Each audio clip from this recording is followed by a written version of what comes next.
Pemirsa, anjloknya harga minyak acuan Amerika WTI yang sempat menyentuh minus $37,63 per barel ini mengejutkan dunia. Meskipun kejatuhan harga tersebut hanya pada kontrak berjangka untuk pengantaran bulan Mei mendatang dan terjadi tepat sehari menjelang kontrak berakhir. Namun fakta itu memberikan petunjuk pasti tentang melimpahnya stok di tengah lesunya permintaan minyak mentah akibat pandemi COVID-19 yang menginfeksi seluruh sektor ekonomi.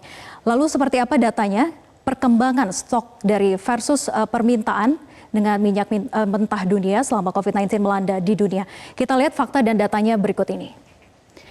Nah, untuk permintaan ini mengalami penurunan 30%, yaitu menjadi 75 juta barel per hari. Tentunya penurunan dari permintaan ini dikarenakan berbagai macam faktor, diantaranya adalah menurunnya mobilitas orang dan juga berhentinya sektor ekonomi di dunia. Dari 75 juta barel per hari, kemudian jika kita lihat versus produksi dari minyak mentah global ini tidak mengalami penurunan, yaitu masih tetap sama di angka 90 juta barel per hari. Dan ini dikarenakan juga para produsen tidak mau menurunkan angka produksinya di kala pandemi global COVID-19 seperti saat ini. Sehingga jika kita lihat antara permintaan versus produksi ini terjadi oversupply atau kelebihan pasokan, yaitu selisihnya sebesar 15 juta barel per hari. Kemudian dari permintaan dan juga versus produksi yang mengakibatkan adanya oversupply, kita lihat seperti apa efeknya ataupun juga dampaknya terhadap dunia. Kita lihat ini berpengaruh dari inventory minyak yang mengalami peningkatan.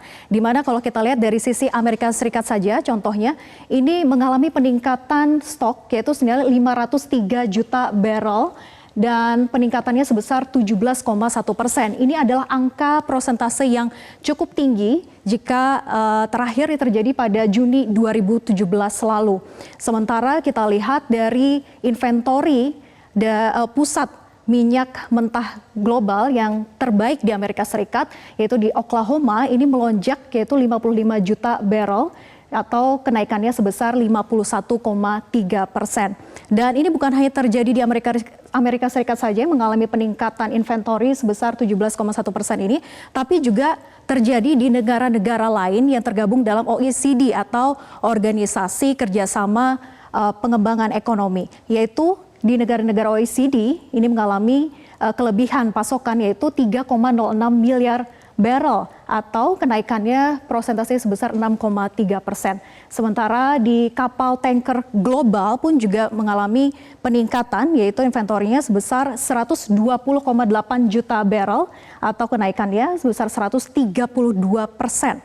Nah, dari dampak inventory minyak meningkat ini, lalu seperti apa juga sisi lainnya ataupun juga dampak kelebihan pasokan minyak dari sisi produsen ini seperti yang tadi saya katakan bahwa memiliki berbagai alasan dan juga kepentingan.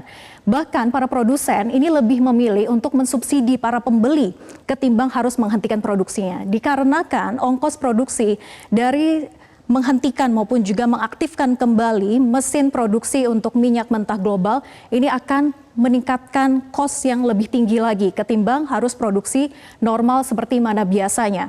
Dan kemudian dari sisi trader bukan hanya berpengaruh pada sisi produsen, tapi juga trader melakukan hal yang sama, yaitu dengan memberikan subsidi kepada para pembeli untuk meminimalisasi kerugian. Tentunya ini juga dikarenakan banyaknya storage yang harus dibayar oleh para trader jika memang terjadi kelebihan kapasitas. Sehingga para trader maupun juga produsen harus mengeluarkan minyak mentah global yang ada di storage mereka masing-masing daripada harus menahannya, sementara produksi minyak baru ini harus masuk kembali di dalam storage tersebut, sehingga ini menyebabkan mengapa harga minyak dunia jatuh.